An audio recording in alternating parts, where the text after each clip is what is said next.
There's gold in those hills, which is true, and you can learn to pan for it at the GPAA Gold Show. And here to tell us more is Executive Director of the Gold Prospectors Association of America, Kevin HOAGLAND. Absolutely. How you doing, Kevin? I am doing great, Brad. So, and this is, I'm telling you, I'm excited about this when they were telling me, because I wanted to pan for gold, like when I was younger and stuff, after watching Westerns and watching, people do it and seeing how rich they got and stuff.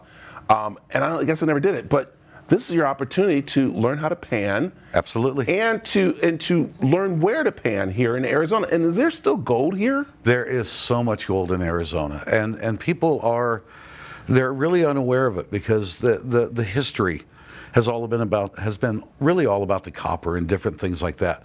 But Arizona's gold history is just absolutely amazing. And we have, with the GPAA, the Gold Prospectors Association of America, we have over 6,000 acres of gold-bearing land all across the state. Yeah. And that's just Arizona. We've got claims all over the place, but the amount of gold here is absolutely amazing. Okay, so how does it work panning for gold? Because you go into the water, is that public water that you're, lakes and streams and stuff you're in, or are they on people's lands and that makes it private? Well, there are some restrictions. Of course, you can't walk into somebody's backyard and go panning in their fish pond. But any of the lands that we have in the state that are within the Forest Service and the BLM, those are public lands. Yeah. And as long as there's not somebody that has a mining claim on it, you're more than welcome to go in there. And that was the whole process behind the BLM, was to really promote mining in the western 14 states. So I'm laughing because you said people do go in people's backyards into their fish ponds and start panning for gold because they saw something glowing in there. Yeah, I can't tell you how many times I've had calls from ranchers that have like, hey, there's people out here panning in my pond, in my stock pond. So what do we do about that? It's like, well, let them pan. If they get gold, then you're going to get some of the gold. Okay, so this show is this coming up weekend, and it's really, again, great for even if you don't want to pan, to come out and learn about just the history of Arizona and learn some tips to eventually get you into panning. Right. Well, and we're going to make it really easy. Over the last few years, we've had what's called the panning zone. So when you show up this weekend, I'm going to put a gold pan in your hand, and you're going to get behind the trough, and you're going to be panning material that is, over 3 ounces of gold I'll be putting into the troughs this week. Yeah. Oh, wow. Yeah, over 3 ounces of gold. And you pan that gold. We've got volunteers there to help you learn how to pan.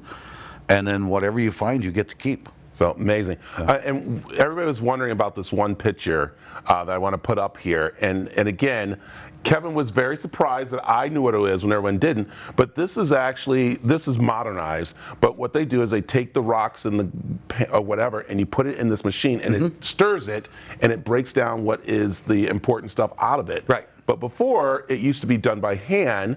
And if you ever remember the old bingo spinners, they actually used those. They would take and put like copper or whatever around them and put holes in them, and then they would put the stuff in there and rake it around, and it would pretty much separate your stuff. I'm impressed that you know that. See, I really am, because that's. Yeah. I love it because I actually have watched movies and stuff and done some reading about panning for gold, because everyone loves the old Westerns and stuff.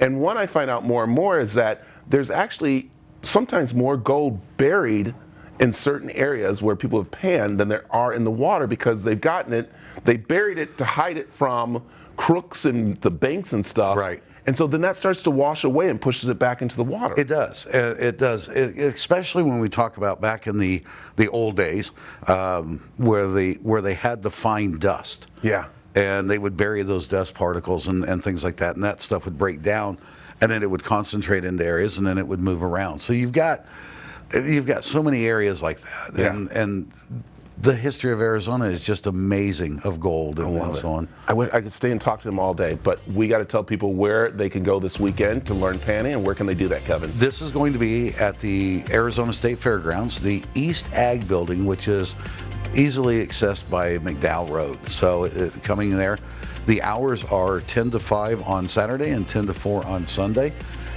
You can go to goldprospectors.org to log on to events and you can get a discounted ticket to come to the event this weekend.